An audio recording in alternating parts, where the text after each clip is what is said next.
ভালো থাকে? আমি এই 14 বছর করেছি ভাইয়া, কিন্তু আমাদের পান একটা মূল্যতা আছে যে হলো আপনার শীতে ঝরে না এবং পাকেও না এবং পড়েও না। অন্য পান তো ঝরে যায়, পেকে যায়।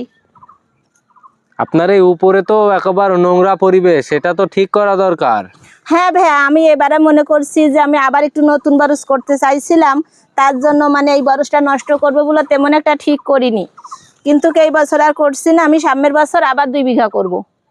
তো এবার পরিচর্যা করতে হবে। তো এই যে আজকের পান তুলছেন, এটা কি বাজারে পাঠাবেন? হ্যাঁ, আমি এই যে পানগুলো তুলছি বাজারে পাঠাই দেবো। এই জন্য কখন যাবে বাজারে? এই যে এখন পান কেমন দামে বিক্রি হচ্ছে? এখন বাজার বুঝে তো দাম ভাইয়া, কিন্তু আমাদের পান সবসময় মনে করি 200, 250 এবং 300 হয়। একটু বেশি দাম থাকে? সব সময় তো থাকে নাকি, তারপরেও এই পানে থেকে যায়।